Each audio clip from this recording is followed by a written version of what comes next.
아버지처럼 사랑하셨기 때문에 호라는 이 때문에라는 단어거든요. 그래서 이 단어를 이 제목을 가지고 우리가 함께 말씀을 나누고자 합니다. 오늘 본문 말씀은 이 세상에서 가장 유명한 성경 말씀 중에 하나인 요한복음 3장 16절이 들어있는 말씀이에요. 이 9절 정도는 외우는 사람이 있을 거라고 생각을 해요. 자, 한번 외워볼까요? 자, 눈 감고 저만 뜨겠습니다.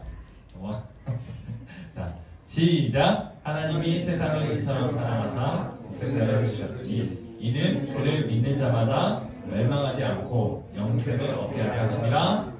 아멘. 네. 이 말씀이 우리 귀에 너무 많이 들렸잖아요. 그래서 별로 감동이 없는 친구들이 있을지 모르겠어요. 하지만 사실 이 말씀이 가진 이 뜻은 우리의 상상을 가볍게 넘어버리는, 초월하는 정말 놀랍고 위대한 말씀입니다. 먼저 이 요한복음 3장 16절의 뜻을 살펴보기 전에 한 이야기를 소개하고자 해요. 물론 성경 이야기입니다. 그런데 친구들 중에는 이 이야기를 아는 사람도 있고 알지 못하는 그런 사람도 있을 거라고 생각해요. 시간을 거슬러 올라가겠습니다. 그래서 이스라엘 민족이 이 애굽, 그러니까 오늘날의 이집트의 노예로 있었을 때입니다. 그때 하나님께서 이스라엘의 위대한 지도자 한 사람을 세우시죠. 누구죠? 애굽에 있을 때. 모세. 예, 그렇죠. 모세입니다. 이 모세와 함께 이스라엘 사람들이 모두 애굽의 지배 통치에서 벗어나요. 그리고 나서 홍해를 건넜고요, 자유를 얻었습니다. 이스라엘 뒤쫓아온 애굽과 그 애굽의 바로의 군대들, 이 바로의 군대가 어떻게 됐죠? 홍해가 갑자기 갈라져 있던 것이 다시 이어지는 바람에 그 물에 휩쓸려서 다 익사하게 됩니다. 이 엄청난 이야기를 모르는 사람이 없을 거예요. 온 이스라엘은 기쁨에 겨웠습니다. 하지만 즐거움도 잠시, 그들의 앞에는 또 다른 홍해, 그러니까 망망대해처럼 펼쳐진 또 다른 광야가 기다리고 있었죠.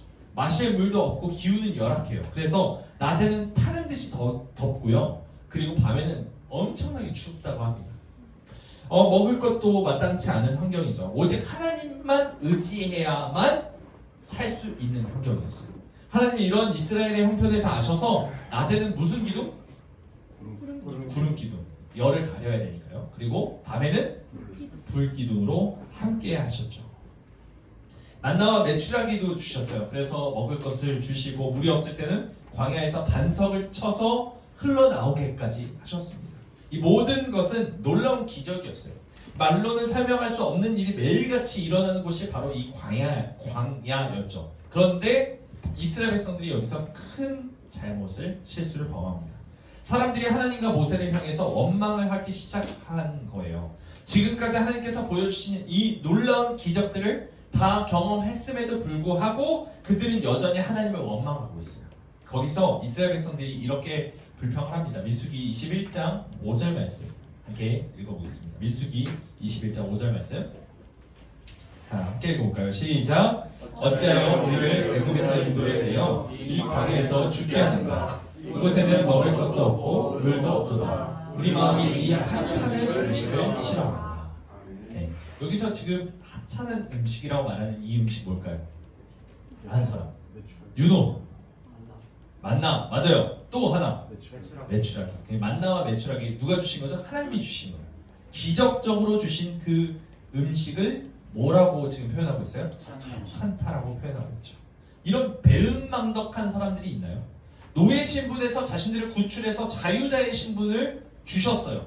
그리고 매일매일 구름기둥과 불기둥으로 그 생명을 다 보호해 주셨죠. 추위와 더위로부터 보호를 받고 만나와 메추라기로 배에도 불리셨건만 이스라엘 백성들은 하나님을 믿지 않아요. 그리고 원망만 늘어놓고 있는 상태죠. 그것도 하나님이 주신 만나와 메추라기를 가리켜 이 하찮은 음식을 싫어한다라고 혐오감까지 드러내면서 말이죠. 하나님이 이러한 이스라엘의 반역과 배은망덕함을 보시고 한 가지 일을 하십니다. 이때 뭘 행하셨냐?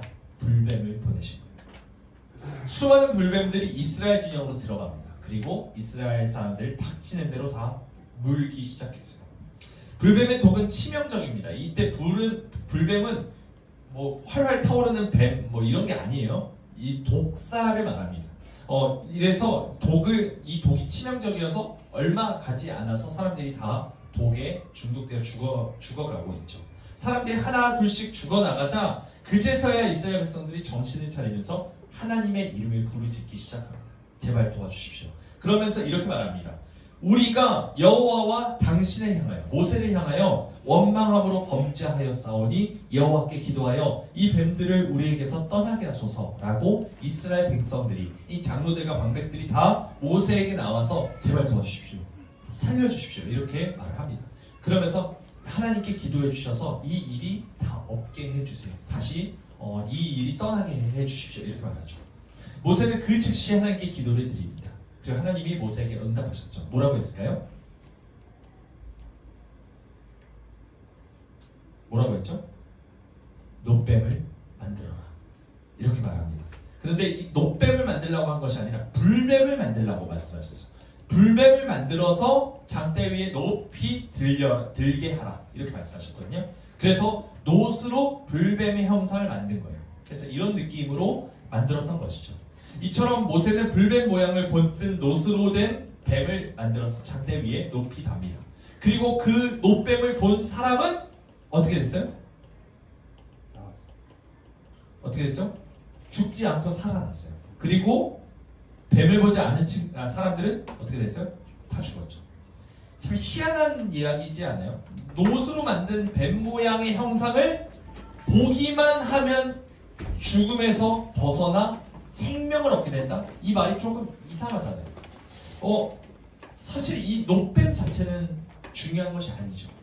이 놋뱀 자체는 사실 어떤 신묘한 힘이 담겨 있거나 아니면 어떤 영적인 힘이 있어서 이것을 보는 사람에게 있어서 생명을 주는 어떤 힘이 있는 것이 아닙니다. 하나님께서 물린 자마다, 불뱀에 물린 자마다 놋뱀을 보기만 하면 살 것이다 라고 했던 그 명령, 하나님의 말씀이 중요하죠. 이 살아난 사람은 하나님의 말씀을 믿고 놋뱀을 쳐다봤기 때문에 산 것이고요. 그렇지 않은 사람들은 하나님의 말씀을 믿지 않았기 때문에 죽었다는 겁니다. 그런데 오늘 요한복음 본문 말씀 14절, 15절에서 예수님이 이렇게 말씀하셨어요. 14절, 15절 한번 읽어볼까요? 14절, 15절 말씀 우리 같이 읽어보겠습니다.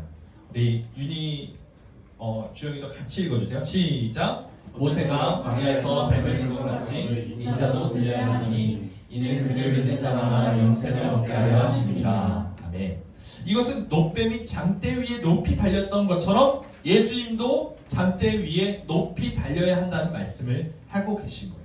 그 장대 이름이 뭐예요? 십자가라는 거죠. 예수님께서 나의 죄를 사하시고 나를 구원하시기 위해 십자가에 달려 죽으셨다는 사실을 믿기만 하면 누구든지 영원한 생명을 얻게 된다라고 말씀하신 겁니다. 이 말씀이 우리 모두에게 길이요, 진리요, 생명이라는 사실을 믿길 바래요. 꼭 이 사실을 우리 모두가, 선생님들과 또 학생들 모두가 믿기를 소망합니다. 이스라엘 백성들이 불뱀에 물려 곧 죽게 되는 운명이었지만, 그것이 분명했지만 장대에 달려있는 놋뱀을 쳐다보기만 하면 살았다는 사실이 사실 너무 약간 좀 이상하지 않아요? 너무 믿기가 힘든 이야기입니다. 신화 같은 이야기죠. 그런데 더 놀랍고 더 믿기 힘든 이야기가 있죠. 뭐예요? 2000년 전에 하나님이 인간의 형상을 가지고 내려와서 나를 위해 십자가에 달려 죽으셨고 그 사실을 우리가 믿기만 하면 우리는 죽지 않고 부활의 몸을 입을 수 있다라고 하는 것이 더 믿기가 힘들다는 겁니다. 이것은 절대로 나의 이성으로, 내 머리로 이해할 수 있는 것이 아니라는 거예요. 학교 교과 과목처럼 공부를 해서 머리로 이해할 수 있는 그런 영역이 아니에요. 성경은 이렇게 말씀합니다. 고린도전서 2장 18절 말씀 우리 함께 읽어보겠습니다. 시작! 십자가의 도가 멸망하는 자들에게는 미련한 것이요 구원을 받는 우리에게는 하나님의 능력이다. 우리 다시 한번 크게 읽어볼까요? 우리 윤희, 주영이도 같이 읽어주세요. 시작! 십자가의 도가 멸망하는 자들에게는 미련한 것이요 구원을 받는 우리에게는 하나님의 능력이다. 네. 지금 십자가의 도가 멸망한 사람에게는 뭐라고 하고 있어요? 미련한 것이다. 자, 십자가를 믿기만 하면, 예수 그리스도를 믿기만 하면 구원을 받는다. 너무 미련하다는 거예요. 누구에게는? 세상 사람들에게는. 하나님 믿지 않는 사람들에게는 너무 말도 안 되는 이야기라는 거죠. 허무맹랑한 이야기다라고 말하고 있는 거예요. 누가? 하나님이 지금 말씀하시는 거예요. 이거 미련한 거야. 근데 이걸 믿니? 라고 우리에게 도전하고 계시는 거죠. 이거 미련해 보이지. 그런데 이것이 능력이야. 라고 말씀하고 계시는 것을 우리가 계속해서 우리 마음 가운데 그것을 내가 믿는지, 하나님이 도전하시고 이 미련해 보이는 이 보석과 같지만 또 미련해 보이고 미련해 보이지만 보석과 같은 이 십자가의 도를 우리가 믿고 있는지를 살펴봐야 한다는 겁니다. 아무튼 예수님은 이 말씀 바로 다음에 그 유명한 말씀인 요한복음 3장 16절 말씀을 선포하신 거죠. 오늘 설교 제목이기도 한 이 지금 영어 문자를 한번 보여주세요. 네, 맨 마지막 파워포인트. 자, 우리 함께 읽어보겠습니다. 위에 거요. 시작. 네, 하나님이 세상을 너무나 사랑하셨기 때문에라는 뜻입니다. 호가 이때는 때문에라고 쓰였어요. 예수님 당시 유대인들은 하나님께서 자기 백성인 이스라엘 사람들만 사랑하실 거라고 생각하는 경향이 있었어요. 이스라엘 사람들, 유대인들만 구원을 받을 것이다. 그래서 유대인이 아닌 다른 모든 이방인들을 개 취급을 했습니다. 개만도 못하다 이렇게 말을 했어요. 우리나라에도 뭐 개보다 못한 뭐 짐승 같은 자들 뭐 이렇게 말을 하는 게 있잖아요. 그런 표현이 있잖아요. 유대인들 똑같은 표현이 있었습니다. 개만도 못하다, 개와 같다 이런 표현들이 있었는데 이방인들이 마치 그런 취급을 당했죠. 그래서 이방인과 유대인은 같이 식사 자리도 갖지 않았습니다. 그 정도로 이방인들을 경멸하고 하찮은 존재라고 여겼어요. 하지만 오늘 본문에서 예수님이 하나님께서 이스라엘을 또는 유대인들을 지극히도 너무나도 사랑하셨기 때문에 라고 하지 않았고 뭐라고 말하고 있어요? 세상을 너무나도 사랑하셨다라고 말하고 있죠. 이것은 유대인이건 이방인이건 혈통과 상황과 조건과 이 모든 것에 상관없이 이 땅에 있는 모든 사람들을 하나님께서 사랑하셨다라고 말하고 있어요. 그런 이유 때문에 하나님은 자기 하나뿐인 아들 이 독생자를 우리에게 주신 것입니다. 이 땅에 보내셨어요. 여기서 독생자라는 말은 유대인들에게 매우 익숙한 표현이에요. 독생자. 자, 이 독생자, 유대인들에게 독생자는 누구를 가리킬까요? 누가 떠오를까요? 독생자 하면 떠오르는 사람. 예수님 아니에요. 옛날 사람입니다. 유대인들 지금 그 당시 유대인들을 생각해야 돼요. 예수님 당시 유대인. 그 당시 유대인들은 예수님을 하나님의 아들 독생자라고 여기지도 않았어요. 그러니까 예수님이 아니겠죠. 네? 세례요한 아닙니다. 그보다 훨씬 더 전 사람. 구약시대 사람. 아브라함. 네? 아들 누구? 아브라함까지 나왔잖아. 이삭이죠. 이삭. 독자 이삭을 바쳐라. 독생자 하면은 이 지금 유대인들은 다 아브라함을 떠올려요. 다 독생자, 독자 이런 말 들으면 바로 이삭이 떠올릴 수밖에 없는 거죠. 그럼 어떤 사건이 생각이 날까요? 어떤 사건이 생각이 날까요? 아브라함이 독자 이삭을 데리고 어디로 가요? 모리아 산으로 올라갑니다. 산으로 올라가서 아들을 제물로 바친 그 사건이 딱 떠오르는 거죠. 아브라함이 자기의 독생자 이삭을 어떻게 했는지 여러분 아시죠? 어떻게 했죠? 죽였죠. 맞나요? 아니요. 죽이려고 했죠. 왜? 하나님이 바치라고 하셨기 때문에. 그래서 죽이려고 했는데 사실 히브리서에서 말을 합니다. 아버지가 무정해서 이삭을 죽이려고 했는가? 그렇지 않습니다. 아들이 죽는다고 하나님께서 다시 살리실 것을 믿기 때문에 그 행동을 할 수 있었다라고 히브리서에서 말을 하거든요. 아브라함은 믿음이 있기 때문에 하나님께서 다시 그 아들을 살려주실 것을 믿었기 때문에 그 행동을 할 수 있었다라고 말하죠. 하나님의 말씀을 순종하기 위해 자기 아들을 제물로 드리려 했던 그 행동. 아브라함은 하나님이 말리셔서 결국 자신이 사랑하는 그 독자 이삭을 제 손으로 죽이지 않을 수 있었죠. 하지만 하나님은 어때요? 하나님은 다릅니다. 하나님은 이 세상을 너무나도 사랑하셔서 자기의 독생자 예수님을 어떻게 했어요? 결국 제물로 드리셨다는 거예요. 이것은 하나님이 자신의 하나뿐인 아들 예수님을 사랑하지 않는 무정한 신이기 때문이 아니에요. 오히려 정반대죠. 하나님은 우리 자신이 가장 기뻐하고 가장 사랑하는 아들을 포기하셨어요. 무엇 때문에? 나 때문에. 나를 살리시기 위해. 여러분, 아버지가 아들을 잃으면 다 잃은 거예요. 저도 아들이 있거든요. 아들이 있고 딸이 있습니다. 온유 사랑이에요. 강온유 강사랑. 그런데 강온유 강사랑의 아버지 목사님이 만약 그 아이들을 잃는다고 생각해봐요. 제가 제정신으로 살 수 있을까요? 못 삽니다. 아마 불가능할 거예요. 아들을 잃는다는 것은 모든 것을 잃는 거나 다를 것이 없어요. 하나님이 그 아들을 세상에 보내신 것은 세상을 심판하려 하심이 아니요 그로 말미암아 세상이 구원을 받게 하려 하심이라. 하나님이 세상을 이처럼 사랑하사 독생자를 주셨으니, 우리 이 말씀을 우리 마음 가운데 깊이 새기는 시간이 되길 원합니다. 이 말씀을 생각할 때마다 깊은 울림과 깊은 감사와 깊은 감격이 생겨나는 그런 은혜가 있길 원합니다. 하나님께서 이 땅에 있는 모든 사람들을 사랑하셔서 자신의 하나뿐인, 자신의 목숨보다 더 귀한 하나뿐인 아들 예수 그리스도를 화목 제물로 삼으셨어요. 그리고 그 아들 예수 그리스도는 노뱀과 같이 십자가에 높이 달려 죽으셨죠. 예수 그리스도를 믿는 사람마다 죄악의 심판을 받지 않을 수 있었어요. 노뱀을 보는 사람마다 불뱀을 물린 자가 다시 낫게 된 것처럼 죄악 가운데 죄의 불뱀, 이 죄악의 그 독이 완전히 섞여 있는 우리의 몸이, 우리의 영혼이 다시 한번 사함을 받게 되는 은혜는 무엇을 바라볼 때? 예수 그리스도의 십자가를 바라볼 때 얻게 된다는 것, 영생을 얻게 된다는 것이죠. 나음을 얻게 된다는 것입니다. 왜 많은 사람들은 이 단순한 사실을 믿지 못하는 걸까요? 그 사실이 바로 19절부터 21절의 말씀에 있습니다. 우리 함께 제간절 그리고 형제, 자매 이런 순으로 한번 읽어보도록 하겠습니다. 19절부터 21절 말씀입니다. 제가 먼저 읽을게요. 그 정죄는 이것이니 곧 빛이 세상에 왔을 때 사람들이 자기 행위가 악함으로 빛보다 어둠을 더 사랑하는 것이니라.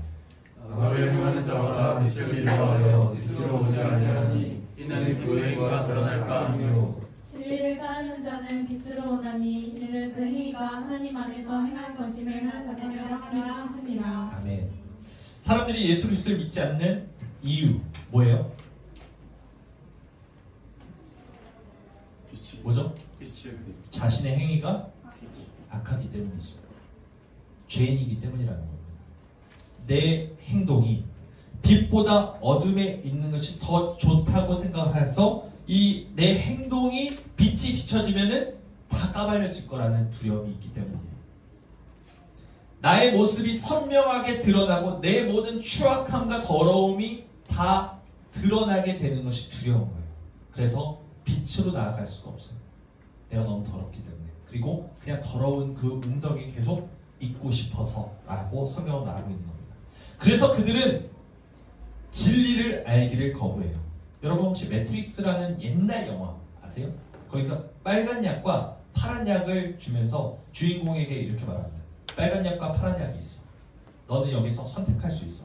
파란 약을 먹으면 너는 지금 이대로 이 모든 것을 다 잊고 지금 이 매트릭스, 이 가상의 세계에서 그냥 살아갈 수 있어. 빨간 약을 먹으면 너는 현실을 알게 될 수 있어. 근데 그 현실은 상당히 혹독할 거야. 자, 넌 무엇을 택할래? 라고 하면서 이 두 가지 알약을 제시합니다. 그랬을 때 주인공은 빨간 약을 택해서 먹고 혹독한 현실을 살아가지만 진짜 진리를, 진짜 진실을 맛보겠죠. 여러분은 어떻습니까? 많은 사람들이 십자가를 거부하고 진리를 거부하고 파란 약을 택해요. 그리고 자기 자신을 왕처럼 여기는 것을 택합니다. 예수 그리스도를 거부하고 세상의 속임수에 속해서 살아갑니다. 우리는 어떻습니까? 여러분은 죄를 미워하나요? 아니면 나 혼자 방문을 걸어 잠그고 혼자 있을 때, 홀로 있을 때 내가 하는 그 모든 악한 행동을 여전히 끝까지 죽을 때까지 하길 원하나요? 그 일을 지금부터 영원토록 하나님께서 하지 말라고 하시면 나는 단숨에 그것을 다 끊고 영원토록 지금부터 죽을 때까지 그 행동을 하지 않고 살아갈 자신이 있나요? 아니죠. 솔직히 우리 또 넘어질 겁니다. 우리 홀로 있을 때 또다시 유혹을 받을 거예요. 그리고 그 죄에 발이 걸려 넘어지기도 하고 내 자신을 상당히 극도로 혐오하게 될 때도 있을 겁니다. 나는 왜 이렇게 쓰레기 같을까? 나는 왜 이렇게 못났을까? 라고 하면서 자신을 한탄할 때도 있을 겁니다. 하나님의 하지 말라 하신 그 일을 또 반복해서 하나님께 죄송하기도 하고, 그래서 내 마음이 하나님으로부터 멀어지게 되는 그런 감정을, 그런 감각을 느끼게 될 때도 있을 거예요. 왜요? 내가 죄 때문에, 내가 더러워졌기 때문에 하나님, 빛이신 하나님 앞으로 나아가기가 좀 어려워지는 거죠. 여러분, 우리는 하나님의 말씀에 순종할 수 없어요. 사실 예수 그리스도의 십자가를 우리의 힘으로 믿을 수 없습니다.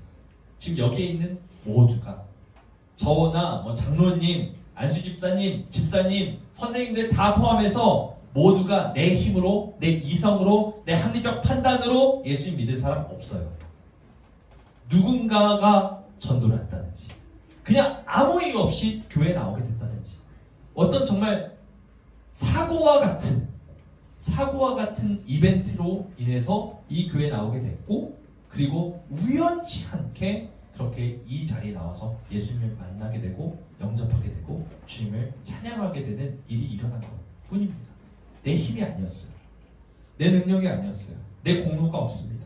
그렇기 때문에 우리는 항상 하나님께 은혜를 구해야 돼요. 성령님께서 나의 마음에 빛을 비춰주셔서 내 마음 가운데 더러움과 거짓과 위선이 없고 항상 하나님의 능력의 말씀으로 가득 넘치게 해달라고 기도해야 합니다. 죄를 미워하고 악을 미워하고 진리이신 예수 그리스도를 사랑하게 해달라고 기도해야 한다는 거죠. 여러분, 이것은 나의 힘으로 불가능합니다. 오직 예수 그리스도의 영이신 성령님께서만이 가능하게 해주실 수 있어요. 십자가에 달리신 예수님을 진정으로, 진짜로 제대로 믿기를 원하나요, 여러분? 아멘인가요? 영원한 생명을 얻기를 원하세요, 여러분? 그냥 그대로 살아가길 원하세요? 내 안에 영원한 생명에 대한 갈급함이 있나요? 그 갈급함이 생기기를 원합니다. 여러분 모두가 내가 이렇게 살면 안 되는데, 내가 영원한 생명을 얻는 하나님의 형상으로 살아가려면 어떻게 해야 될까라는 어떤 그 긴박함과 간절함이 여러분 안에 생겨나길 원합니다. 미련해 보이고 별로 안 중요해 보이고 이성적으로 말도 안 돼 보이는 그 미련한 십자가의 도, 예수 그리스도를 믿는 것이 곧 내가 영원한 생명을 얻고 하나님 나라에서 하나님이 베풀어 주신 그 은혜와 복을 누릴 수 있는 유일한 길이기 때문이죠. 우리 모두에게 그런 은혜가 있기를 간절히 소망합니다. 성령님께서 우리의 마음을 감동시키셔서 예수 그리스도를 제대로 믿게 하시기를 주님의 이름으로 간절히 축원합니다.